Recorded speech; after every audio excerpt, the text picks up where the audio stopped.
Hello everyone and welcome back to Winter Interludes. Before we get into our book reviews this week, we just want to let you know about our plans for 2021 Shelburne Seed Library. So as we can't proceed in person at this time, what we're going to do is host a one-day event, which is going to be on Monday, March 8th. And to keep it fair for everyone, we're going to ask that you call your orders in between 9 and 3 p.m.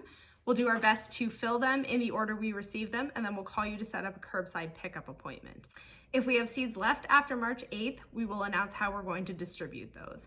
Now that we've finished with that exciting update, Rose, what have you read this week? Jade, I'm so excited about our seed library again this year, and we had such success with the opening last year, but I'm sure people will be responding virtually as well.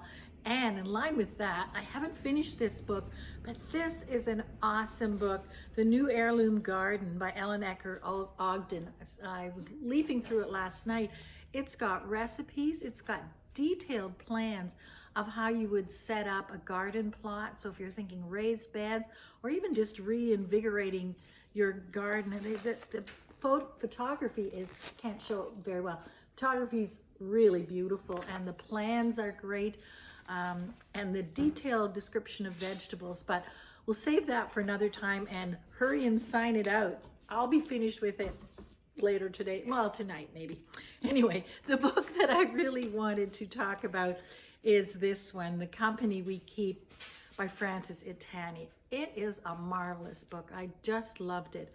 Talks about, a widow, Hasley, and how all of a sudden she decides she's going to put up a little sign in the grocery store with her phone number and start a grief group, discussion group at Cassie's restaurant in the back room. Cassie's a friend of hers, and so she puts it up not knowing what she gets. Well, lo and behold, I could tell you a little bit about each individual, but 5 people show up at the restaurant the Tuesday evening that she set up.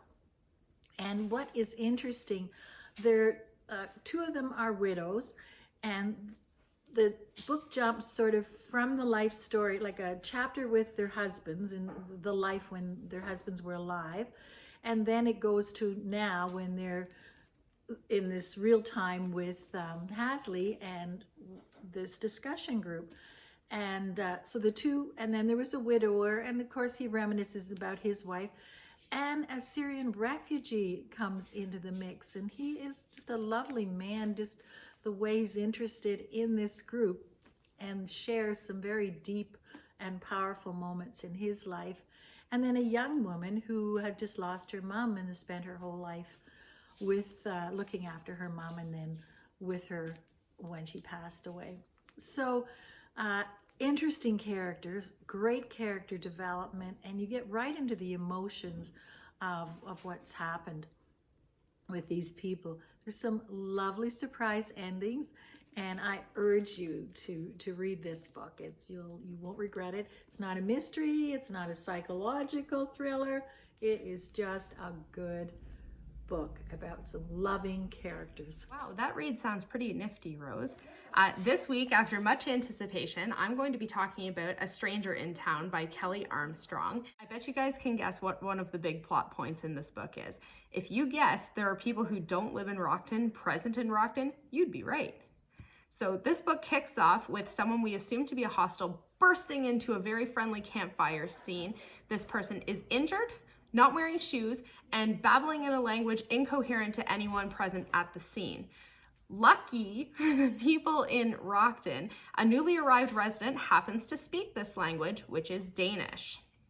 Now, unlike a lot of the other Rockton books, this one takes a little more thinking, and we learn a bit more about the hostels and the first and second settlements, and then also the board that kind of runs Rockton. And while it was really good, I had the same sort of sentiment I have when Inspector Gamache leaves Three Pines. The book's really great because of the characters we know and love, but it's just not the same as the traditional. I would say overall, it's a 4-star read, and look forward to our copy coming in. We want to thank you guys for participating in another one of our virtual programs. If you enjoyed this video, please like and subscribe to our YouTube channel.